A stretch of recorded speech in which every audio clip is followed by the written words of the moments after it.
दरम्यान या प्रकरणी लोकशाही मराठीनं रियालिटी चेक केलाय। सातारा जिल्ह्यातील पाटण तालुक्यामध्ये 70% पेक्षा जास्त शाळांमध्ये अद्याप इंटरनेट शिक्षण दिलं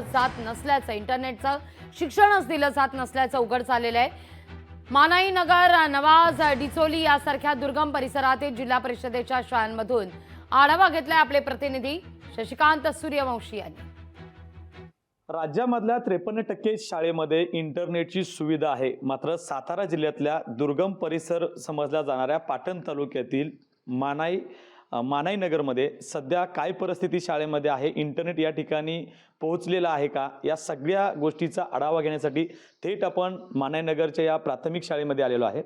आपण पाहू शकता या ठिकाणी विद्यार्थी आहेत, फळ्यावरतीच अजूनही शिक्षण या ठिकाणी दिलं जात आहे।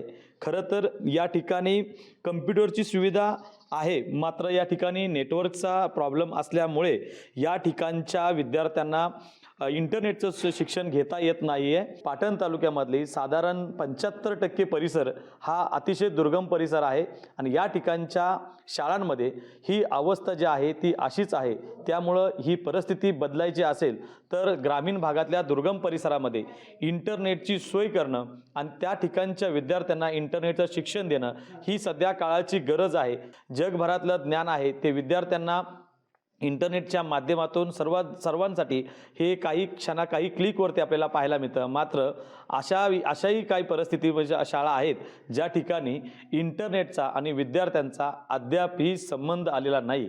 त्यामुळे आता कुठेतरी पुन्हा एकदा सरकारनं विनंती असणार आहे की ज्या ठिकाणी इंटरनेट नाही आहे या ठिकाणी इंटरनेटची सुविधा करून विद्यार्थ्यांना या इंटरनेटचं ज्ञान देणं तितकंच गरजेचं बनलेलं आहे।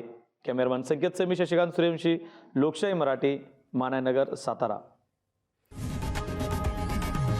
लोकशाही मराठी ऐका, पहा, जागरूक रहा।